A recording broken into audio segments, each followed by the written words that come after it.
Hi అండి, నమస్తే. Welcome to our channel పాకశాల. ఈరోజు వీడియోలో రొయ్యల పులావ్ చేసి చూపిస్తున్నాను. ఈ పులావ్ ఎక్కువ హడావిడి ఏమీ లేకుండా చాలా ఈజీగా ఎలా చేయాలో చూపిస్తాను.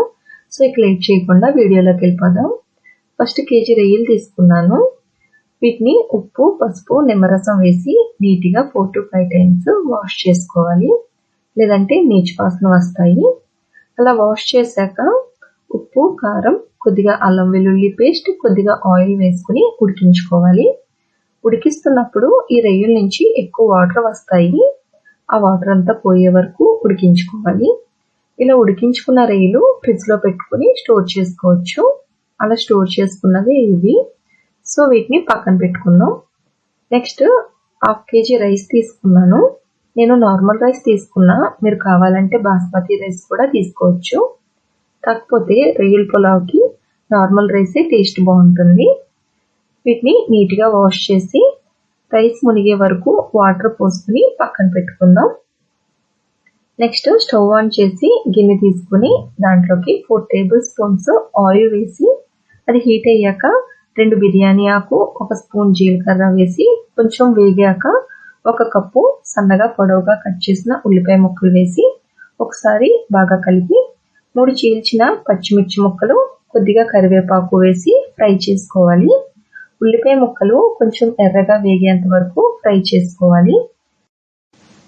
చూడండి, ఇలా కొద్దిగా కలర్ మారితే సరిపోతుంది.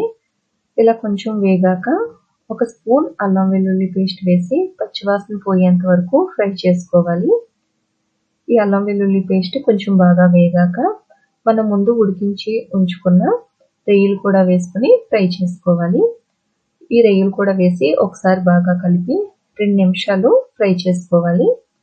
ఇవి కొంచెం ఫ్రై అయ్యాక 1 స్పూన్ ధనియాల powder, 1 spoon garam masala, 1/2 teaspoon కారం. కారం చూసుకుని వేసుకోండి. ఇది ఎక్కువ కారం ఉండటం వల్ల నేను 1/2 టీ స్పూనే వేసాను. మీరు కావాలంటే 1 స్పూన్ కారం వరకు కూడా వేసుకోవచ్చు. ఇవి ఒకసారి బాగా కలుపుకొని 1/2 టీ స్పూన్ పసుపు కూడా వేసుకుని ఫ్రై చేసుకోండి. నెక్స్ట్ నీళ్ళన్నీ వంపేసిన రైస్ని వేసుకుని ఒకసారి బాగా కలిపి 2 నిమిషాలు వేయించుకోవాలి ఈ రైస్ని. ఇలా ఒకసారి వేయించుకున్నాక కొత్తిమీర కూడా వేసి ఒకసారి బాగా కలుపుకొని రైస్ని ఒక 2 నిమిషాల వరకు ఫ్రై చేసుకోవాలి. ఈ రైస్లో వేడి నీళ్ళు పోస్తున్నాను. వంతుకి 2 వంతుల చొప్పున వాటర్ తీసుకుని వాటర్ని వేడి చేసుకుని ఆ వేడి నీళ్ళు పోస్తున్నాను. ఇలా వేడి నీళ్ళన్నీ పోసాక టేస్ట్కి సరిపడా సాల్ట్ వేసుకుని ఒకసారి బాగా కలుపుకొని మూత క్లోజ్ చేసి హై ఫ్లేమ్లో పెట్టి ఉడికించుకోవాలి.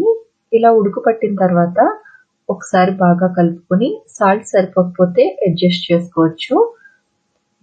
ఇప్పుడు మూత క్లోజ్ చేసి సిమ్లో పెట్టుకుని వాటర్ పోయేంత వరకు ఉడికించుకోవాలి.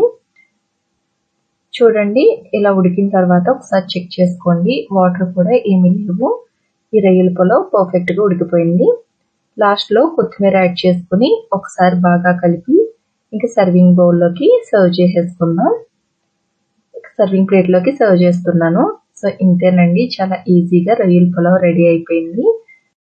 ఒక ఆనియన్ పెట్టుకొని నిమ్మరసం పిండుకొని పెరుగు చట్నీతో తింటే ఇంకా వేరే కర్రీ కూడా ఏమీ అవసరం లేదు. టేస్ట్ అయితే చాలా బాగుంటుంది.